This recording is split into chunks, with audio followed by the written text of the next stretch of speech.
मेरा नाम डॉक्टर आसिद हुसैन है। I am a practising consultant psychiatrist in Islamabad.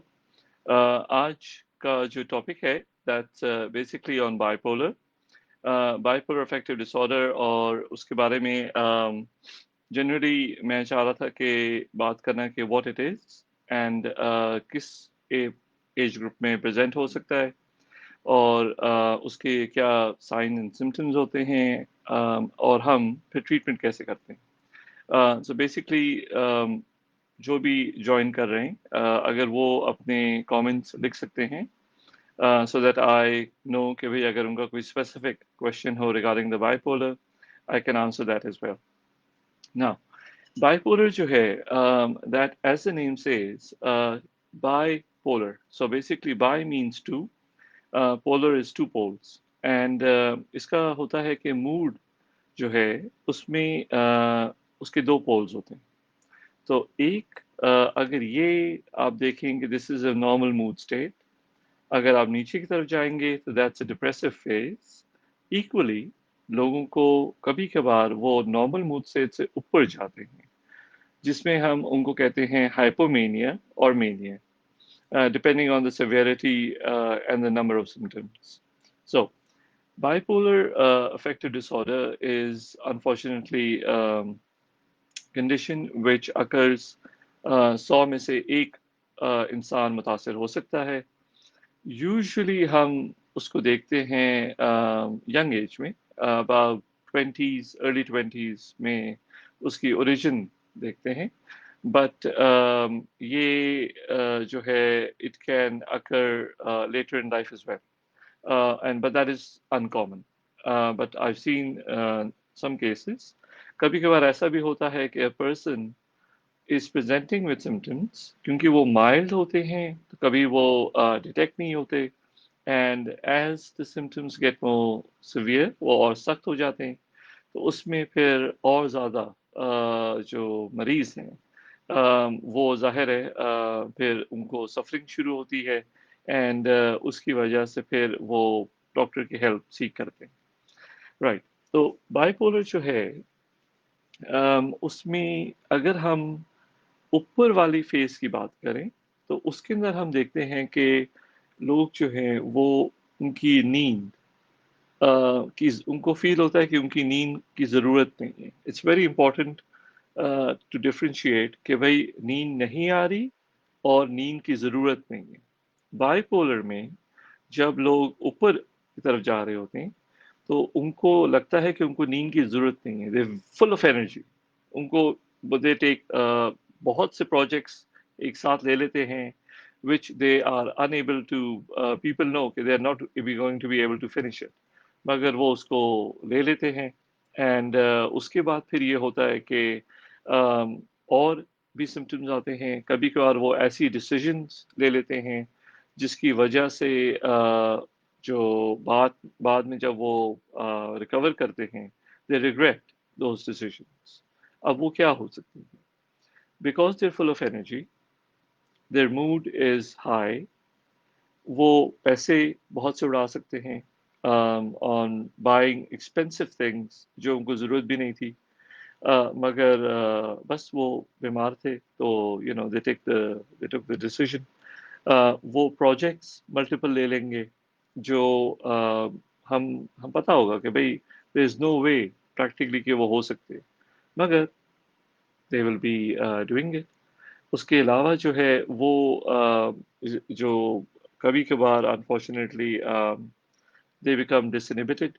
इसका मतलब ये है कि जो सोशल एक माहौल होता है उसके मुताबिक वो बिहेव नहीं करते, यानी कि ज़बान गलत इस्तेमाल करना, यानी कि अब्यूजिव लैंग्वेज, गाली गलौज।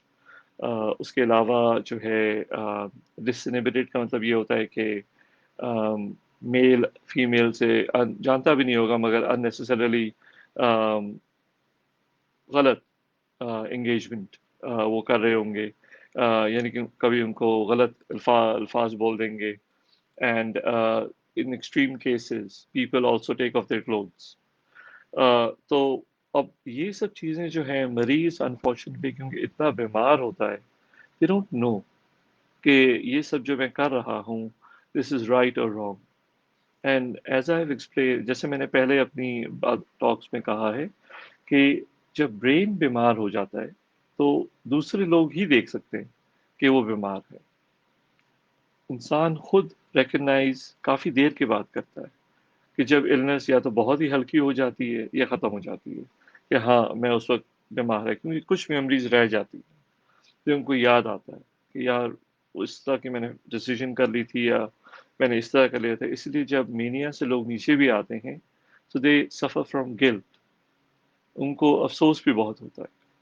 तो उसके साथ साथ मीनिया के अंदर आप ये भी देखते हैं कि मूड में चेंजेस होती हैं, जिसमें गुस्सा ज़्यादा आना शुरू हो जाएगा, इरिटेबिलिटी, बर्दाश्त खत्म हो जाती है। मतलब 2 सेकंड भी किसी का इंतजार नहीं करना, एकदम से मतलब गुस्से में आ जाना और चिल्लाना, यहाँ तक कि हाथ उठाने पे आ जाते हैं। तो असेंशली ये सब चीज़ें जो हैं, अगर आप इसको समराइज करें तो इसमें रिस्क एलिमेंट बहुत बड़ा होता है। यानी कि अगर एक इंसान मीनिया में है तो वो दूसरे पे हाथ भी उठा सकता है, ये रिस्क वन। दूसरा, वो ऐसी डिसीजंस ले रहे हैं कि जो उनके नुकसान में जा रही हैं, दो।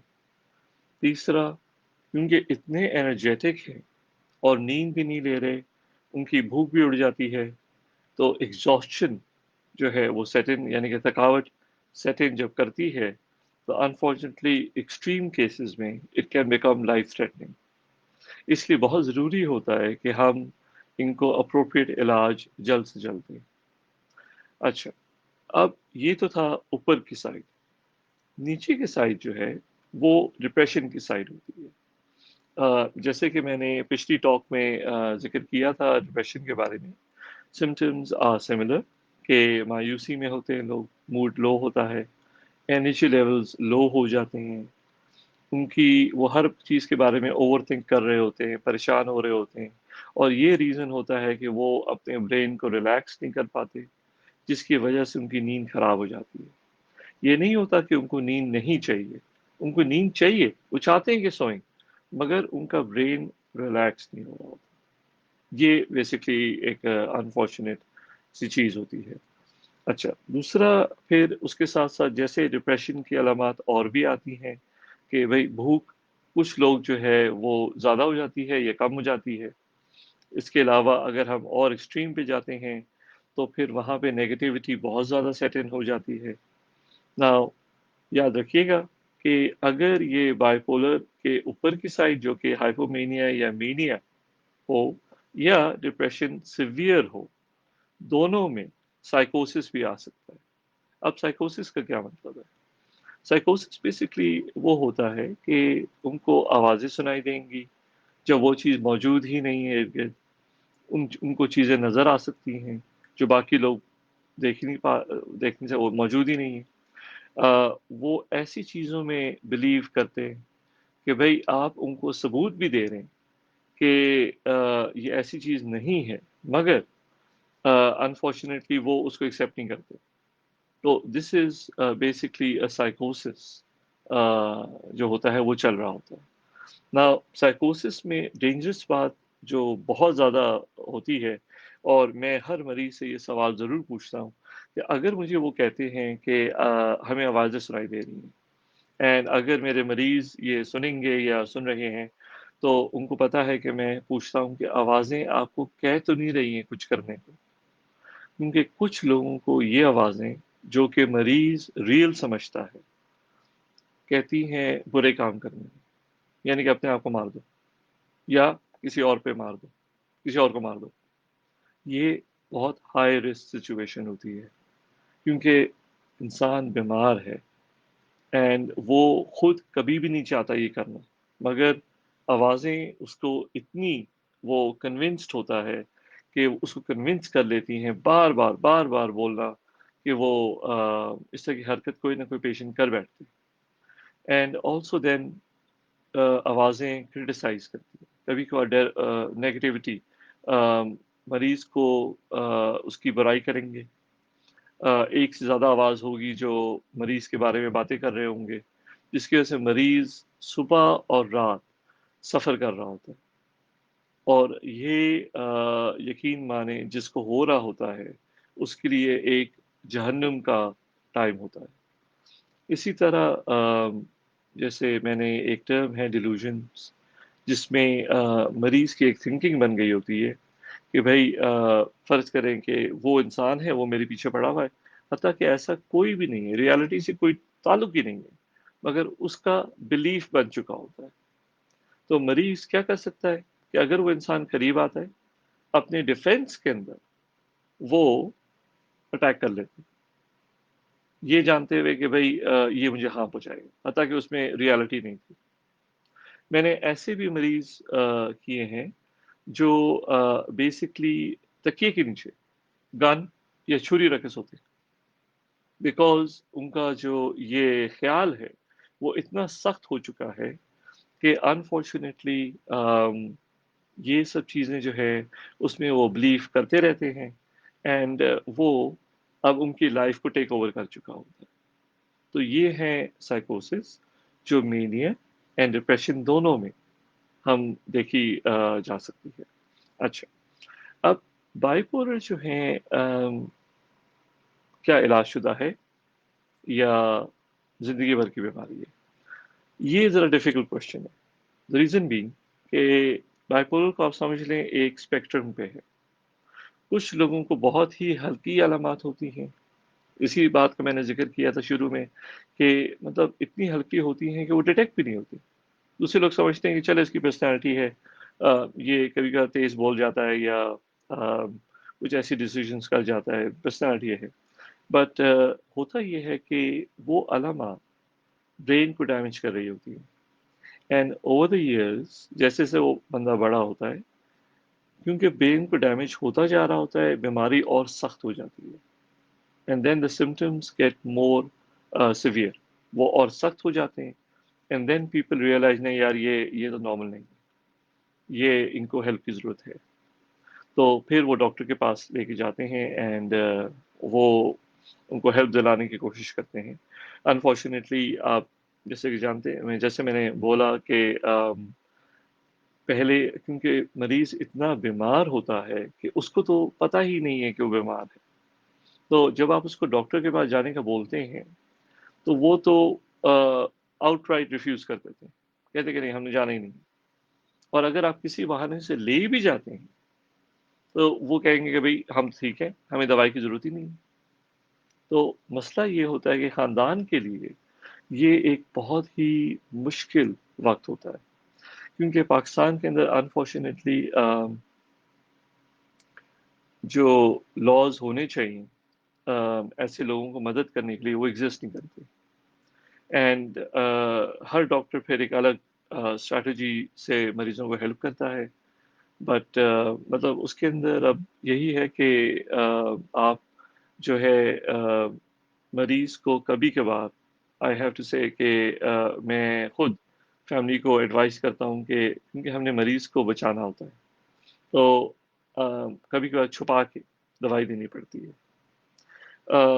اگر وہ میرے پاس مریض جیسے لاتے ہیں، میرا کام ہوتا ہے کہ مریض سے کے ساتھ کام کروں، آرڈرز چلتے نہیں ہیں۔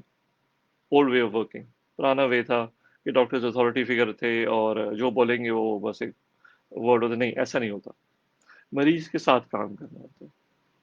تو مریض کے ساتھ جب آپ کام کرتے ہیں chances of success are more. اس لیے میں جب مریض اگر یہ بات نہیں بھی مانتا کہ اس کو بیماری ہے، وہ یہ مان جاتا ہے کہ میں دوائی لے لیتا ہوں، چلیں ڈاکٹر صاحب آپ کہہ رہے ہیں تو میں دوائی لے لیتا ہوں، اینڈ پھر اگر وہ یہ بھی کر لیتا ہے اینڈ فیملی دیکھ رہی ہوتی ہے، وہ اس کا فائدہ یہ ہوتا ہے کہ جیسے جیسے وہ بہتر ہوتے ہیں وہ خود ہی ریئلائز کر لیتے ہیں اور خود ہی وہ پھر دوائی لینا شروع کر دیتے ہیں۔ یہ ایک بات ہے۔ اچھا، تو ابھی ہم نے بات کی ہے کہ جیسے میں نے آپ کو بتایا ہر 100 میں سے ایک انسان کو ہو سکتا ہے۔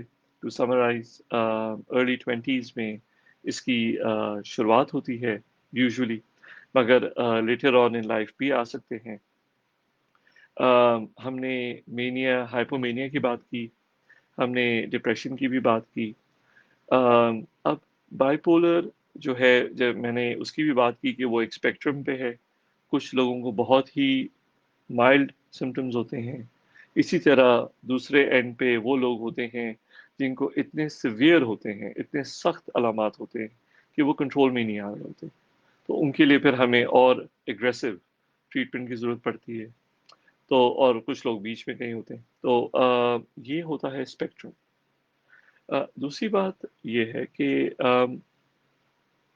जो बाइपोलर है, अब वो डिफरेंट किस्म का होता है। एक बंदा है जिसको डिप्रेशन तो होता रहा है, बार बार डिप्रेशन होता है, लेट्स से 20 साल की उम्र से। मगर फिर जब वो 30 साल के होते हैं तो एक एपिसोड आ जाता है जहाँ पे वो डिप्रेशन नहीं होता, वो हाइपोमेनिया या मेनिया की अलामात शो करना शुरू कर देते हैं। सो दैट इज इनफ कि वो बाइपोलर टाइप 2 डायग्नोस हो जाते हैं। अगर एक मरीज डायरेक्ट मेनिया के साथ प्रेजेंट करता है, याद रखिएगा वो जो डिस्टिंक्शन होती है हाइपोमेनिया और मेनिया में, जो फर्क होता है अलामात में, वो डॉक्टर का काम है टू जज। एंड अगर वो फुल ब्लोन मेनिया से प्रेजेंट कर रहे हैं द वेरी फर्स्ट टाइम, तो वो बाइपोलर टाइप 1 हो जाता है। बाइपोलर टाइप 2 लॉन्ग टर्म जो उसका आउटकम होता है वो फिर भी बेहतर है। बाइपोलर टाइप 1 अनफॉर्चुनेटली इतना अच्छा नहीं होता। इससे अब मेरा क्या मतलब है? इसका मतलब ये होता है कि जब मरीज आते हैं मेरे पास और उनको मैं ट्रीटमेंट पे डालता हूँ, and once they reach stability, बहुत ज़रूरी है कि उनको हम स्टेबल ही रखें। कुछ वार्निंग साइंस होते हैं, कुछ ऐसी चीज़ें होती हैं जो पता होता है कि पहले से आ रही हैं, और अगर उस वक्त हम पकड़ लें उनको, तो हम फुल ब्लोन बीमारी को आने से रोक सकते हैं। यानी कि बाइपोलर के अंदर नींद नींद इज वन चीज जो 2-3 हफ्ते पहले खराब होना शुरू हो जाती है। और इसीलिए मैं मरीजों के साथ जो इमरजेंसी प्लान बनाता हूँ, वो उसी लाइन पे होता है कि नींद जो है, अगर आप देख रहे हैं कि हर रोज खराब जा रही है, तो नीचे से बीमारी हिल रही है। और मैं इमरजेंसी उनको मेडिसिन मैंने बताई भी होती है, वो उसको शुरू करा दें या उनको शुरू करा दें, ताकि उनकी नींद को ठीक करें और मुझसे कांटेक्ट करें, ताकि मैं मेन दवाइयों को रीअसेस करूं। ये भी याद रखिएगा कि जब, जैसे मैंने बात की थी कि बाइपोलर का हर अटैक जहन पे एक डैमेज छोड़ जाता है। हम अलामात को तो बेहतर कर लेते हैं, मगर बात यह है कि उस डैमेज को कोई रिवर्स नहीं कर सकता। एंड अनफॉर्चुनेटली जितने अटैक्स होते जाते हैं, हर अटैक फिर उतना सीरियस और उतना सिवियर होता जाता है। तो इसीलिए मैं जब मेरे पास बाइपोलर के मरीज आते हैं, उनके साथ मेरे हमेशा, उनके अटेंडेंट्स हों या बाइपोलर के मरीज हों, हमेशा मेरी यही डिस्कशन होती है कि हमने अगले अटैक को आने नहीं देना। एंड प्लीज़, जो लोग ये वीडियो देख रहे हैं एंड जो अनफॉर्चुनेटली बाइपोलर से सफ़र करते हैं, जब आपको डॉक्टर फॉलोअप के लिए बुलाते हैं, बेशक आप सही भी हों, तो please follow-ups and everything attend करें, क्योंकि उसका एक मकसद होता है। और उसके एक तो ये भी हो सकता है कि दवाइयों पे चेक रखना, ये भी हो सकता है कि कुछ अलामात डॉक्टर पिकअप कर सकते हैं जो अभी तक मरीज ने रियलाइज नहीं की है, या उनके खानदान ने नहीं रिकग्नाइज की है। और फिर ये भी होता है कि दवाइयों के नज़र के साथ साथ कुछ इंटरनेशनल गाइडलाइंस है कि दवाइयाँ जो यूज़ होती हैं, उसके लिए हमें कुछ चीज़ों पे नज़र रखनी होती है।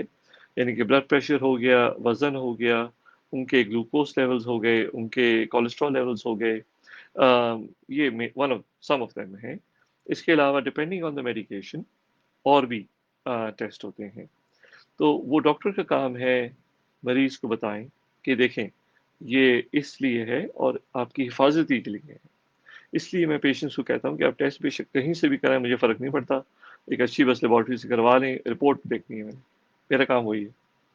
मेरा काम ये नहीं है कि लेबॉर्ट्री बताना कौन सी है, वो है या नहीं है मुझे पता नहीं। वो कॉन्सेप्ट बना हुआ है वो, मगर वो मुझे नहीं समझ आती।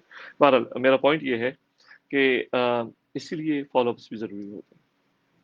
अच्छा, अब आती है बात बाइपोलर जो है, अ, अगर हम यंग लोगों में शुरू होती है, तो लॉन्ग टर्म एक सवाल मुझसे पूछा जाता है कि डॉक्टर साहब फिर लॉन्ग टर्म हम क्या देख रहे हैं? मतलब क्या हमारा बेटा पढ़ सकेगा आगे?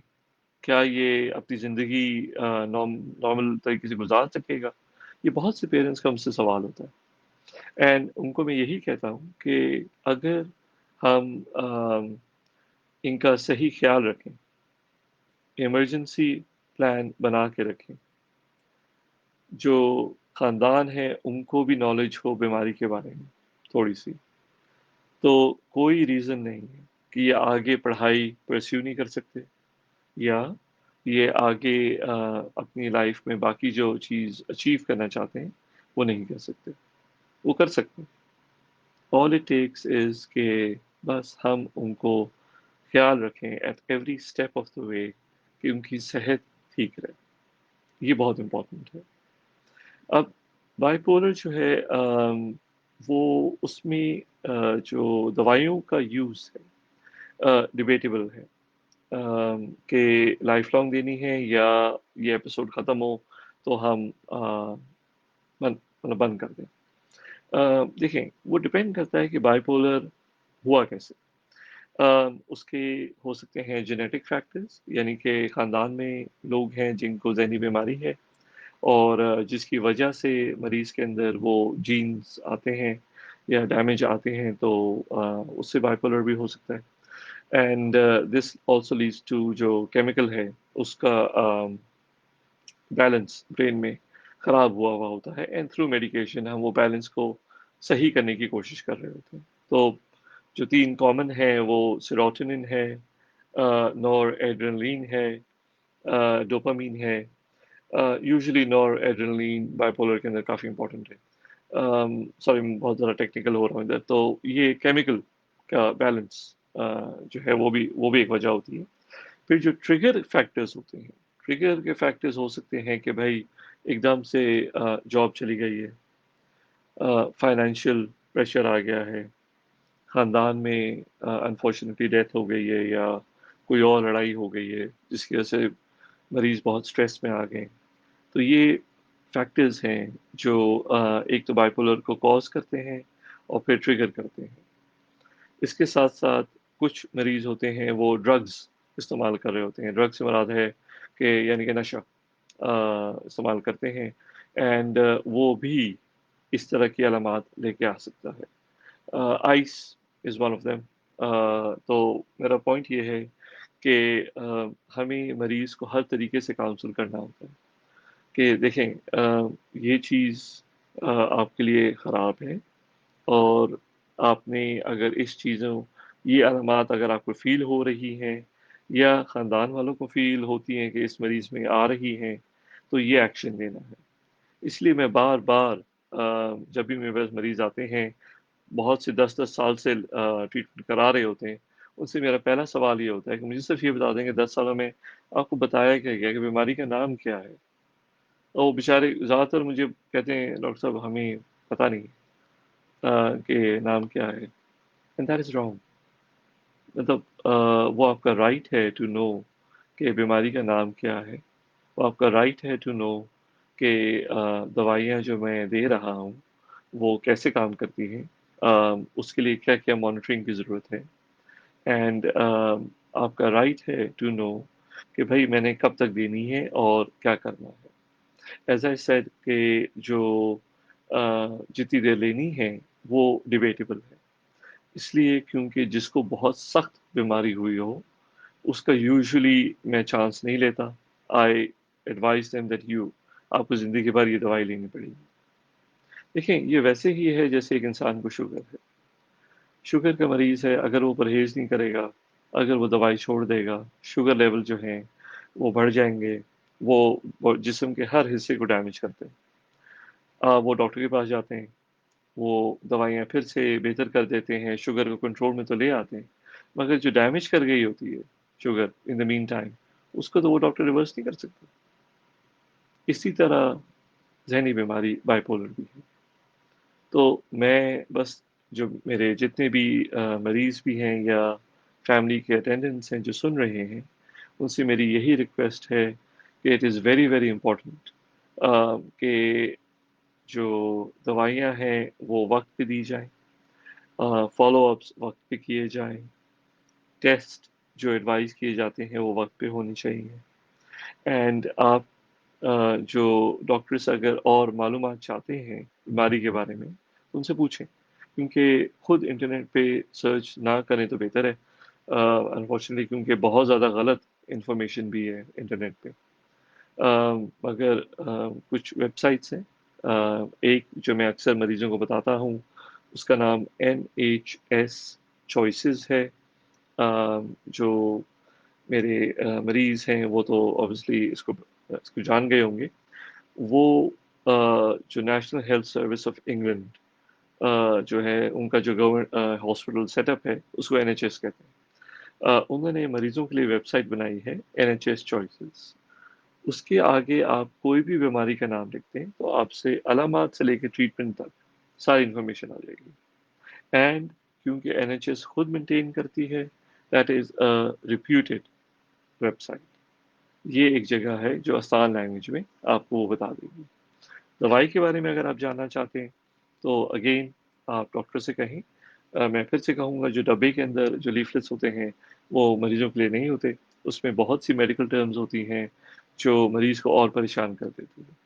سو اف یو اگر آپ بیماری کے دوائی کے بارے میں جاننا چاہتے ہیں ڈاکٹر سے پوچھیں، یعنی کہ مجھ سے علاج کرا رہے ہیں تو مجھ سے پوچھیں. میں نے صرف ایک لنک آپ کو بھیجنا ہوتا ہے، کیونکہ جو لیفلیٹس مریضوں کے لیے ویسٹرن کنٹریز میں بنائے جاتے ہیں جو پریٹی مچ سارے سوال کے جواب آسان لینگویج میں ایکسپلین کر کے دیے ہوئے ہوتے ہیں تاکہ آپ آرام سے سمجھ سکیں کہ جو دوائی لے رہے ہیں وہ کیا ہے. تو بات صرف اتنی سی ہے کہ جب بائی پولر جس کو ہوتا ہے اس کا مطلب ہرگز یہ مطلب نہیں ہے کہ بندے کو لوز یا فیملی کو ہوپ لوز کر دینا چاہیے. نہیں، اب تو سائنس بہت آگے چلی گئی. اور میں پھر کہوں گا کہ جیسے میری اپروچ صرف یہ نہیں ہوتی ہے کہ میں نے ایک نسخہ لکھنا ہوتا ہے اور سمٹمس کو ختم کرنا ہوتا ہے. نہیں، ادھر کام ختم نہیں ہوتا. میرا کوشش یہ ہوتی ہے کہ جو بھی مریض آگے بیٹھے ہوئے ہیں ان کو واپس سے پروڈکٹیو لیول پہ لانا ہے. دیٹ مینس کہ ان کی فیملی کے ساتھ، ان کی جاب، جہاں بھی ان کو اگر علامات کے غائب ہونے کے بعد بھی کہیں پہ ڈفیکلٹی آ رہی ہے تو اس میں مدد کر لیں تاکہ وہ اپنی زندگی کو آگے لے کے چلیں. بہت سی چیزیں ہیں جو ڈسکشن میں ہم حل کر سکتے ہیں جو اکیلے شاید وہ نہ کر پائے. تو میں انکریج کروں گا مریضوں کو، اٹینڈنٹس کو کہ اس کا خیال رکھیں. آئی مین اس کے بارے میں اگر آپ کے کوئی سوالات ہیں تو آپ لکھ لیں اور جب اپوائنٹمنٹ ہوتی ہے تو ڈاکٹر سے پوچھ لیں. دوسری بات یہ ہے کہ میں تھوڑا سا ٹچ بیس کرنا چاہوں گا بائی پولر پریگنسی کے اندر. دیکھیے پریگنسی جو ہے وہ ذہنی بیماری سے بچاتی بھی نہیں ہے اور ذہنی بیماری کاز بھی نہیں کرتی. مگر بہت ضروری ہوتا ہے کہ جو فیمیلز جو پریگننٹ ہونا چاہ رہی ہیں اور اگر بائی پولر کی دوائی لے رہی ہیں تو ڈاکٹر کو پتہ ہو. جو فیمیلز جو دودھ پلا رہی ہیں اور جو دوائی لے رہی ہیں وہ ڈاکٹر کو پتہ ہو، کیونکہ وہ ہر دوائی نہیں لے سکتی. کچھ دوائیاں ہیں جو جیسے ایک دوائی ہے سوڈیم ویلپرویٹ، ایپیوال کے نام سے آتی ہے اور بھی نام سے آتی ہے. وہ دوائی اس لیے پریگننسی میں نہیں یوز ہوتی کیونکہ وہ بچوں کے اندر ڈیفارمٹیز لا سکتی ہے. یعنی کہ ان کے آپ نے دیکھا ہوگا یہاں پہ گیپ آتا ہے، کچھ بچوں میں جو پیدا ہوتے ہیں تو یہاں گیپ ہوتا ہے. اسی طرح اور بھی دل کی خرابیاں یا اور بھی چیزیں آ سکتی ہیں. تو اس صورت کے اندر پلیز ڈاکٹر سے رابطہ کریں تاکہ وہ پہلی بات تو آپ کو کاؤنسل کریں کہ کیا رسک ہے، کیا بینیفٹ ہے، اور آپ ساتھ مل کے فیصلہ کریں کہ بھائی ہم نے آگے علاج کو کیسے لے کے بڑھنا. کیونکہ یہ بھی پھر ہوتا ہے کہ اگر ڈیسائیڈ کرتے ہیں کہ دوائی ہم نے پریگنسی میں جاری رکھنا ضروری ہے ماں کے لیے، کیونکہ healthy mother healthy baby concept ہے. अब हेल्दी मदर का मतलब सिर्फ ये नहीं होता कि वो मतलब दवाई के बगैर हो। हेल्दी का मतलब ये होता है कि वो हेल्दी हो। इसी जैसे बहुत सी प्रेग्नेंट औरतें होती हैं, वो उनको शुगर हो जाती है प्रेगनेंसी के अंदर, जिनका थायराइड खराब हो जाता है। तो वो उनको हम उसी तरह ट्रीट करते हैं ताकि वो हेल्दी हो जाएं। This is what I mean कि अगर उनको थोड़ी सी अलामात ज़हनी भी हैं, तो हम उनको ट्रीट करें ताकि वो हेल्दी हो, ताकि बच्चा भी अंडरलाइन हेल्दी हो। ये मेन जो है मेरा पॉइंट है प्रेगनेंसी के अंदर। आई होप कि मैंने सारे पॉइंट्स कवर किए हैं। अब एक मतलब यहाँ पे मैं देख रहा हूँ, आई एम सॉरी, आज थोड़ा-सा मैं टाइम से भी लेट हो गया था। बट आई होप कि मैंने सारे सवाल आंसर कर दिए हैं।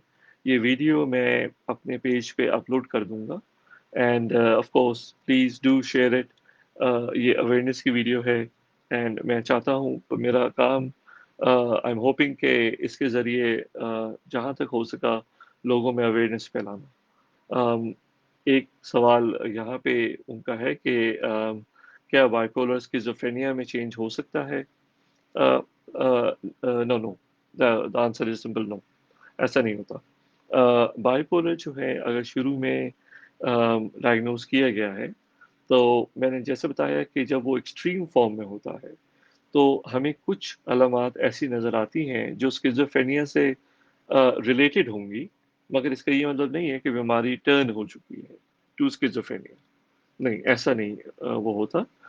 सो स्किज़ोफ्रेनिया की ओरिजिन एक और तरीके से होती है and so the simple answer would be no, वो ऐसा नहीं होता। और जो है कोई अभी सवाल नहीं है, I am going to end the video here.